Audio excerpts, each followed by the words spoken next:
Da comissão especial que analisa a reestruturação das carreiras da Receita Federal. O relatório final foi aprovado ontem, foi uma votação apertada, 16 votos a 13, e hoje os deputados voltam a se reunir para dar uma olhadinha nos destaques, ou seja, nas emendas que os deputados apresentaram que podem modificar esse texto. Mas agora a gente vai falar de um outro assunto aqui no plenário 3, vamos entrar.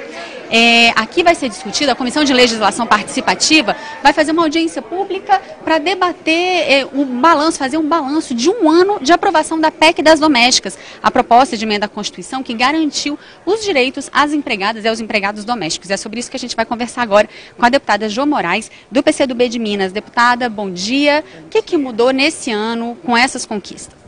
Olha, eu considero fundamental que foi a conquista da cidadania de um setor da sociedade que era invisível, como os trabalhadores e as trabalhadoras domésticas, e que foram consideradas como trabalhadores com direitos a salários, a férias, ao fundo de garantia por tempo de serviço, auxílio de trabalho noturno. Por isso que nós fazemos um balanço positivo. Em um ano, nós chegamos a ter um crescimento da ampliação do trabalho regulamentado, assinatura de carteira, embora ainda haja uma distância muito grande. Eu diria que desse período inteiro, nós conseguimos apenas parte pequena, em torno de 20% dessa assinatura, mas já foi uma grande conquista. Não houve o desemprego, a demissão em massa, que algumas pessoas temiam? Quando os trabalhadores tentam conquistar direitos, há sempre ameaças desta natureza. Por exemplo, na Constituinte de 88, quando nós ganhamos o auxílio maternidade, disseram que haveria um desemprego em massa da ampliação do auxílio maternidade. Não houve isso e a sociedade hoje convive com naturalidade com esta conquista. O trabalho doméstico é a mesma coisa. É evidente que mudou-se algumas formas.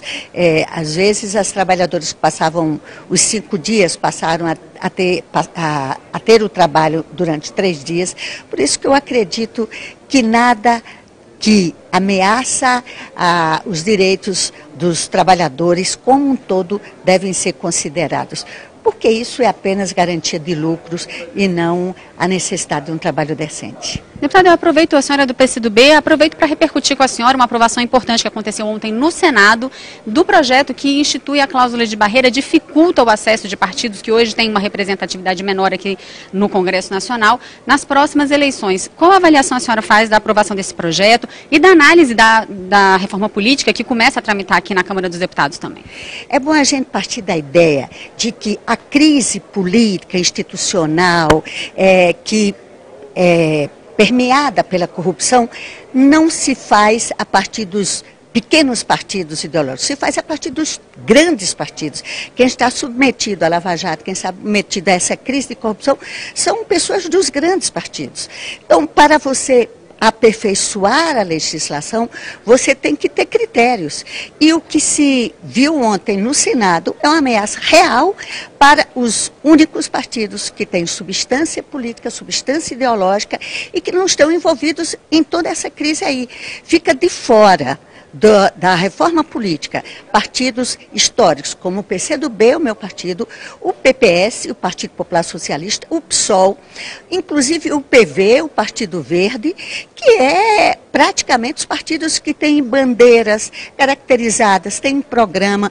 Por isso que nós não admitimos que esta reforma passe aqui na Câmara dos Deputados com a natureza excludente. Não resolve o problema dos partidos e exclui aqueles que verdadeiramente querem servir ao povo. Deputada Jo Moraes, muito obrigada pela sua participação conosco.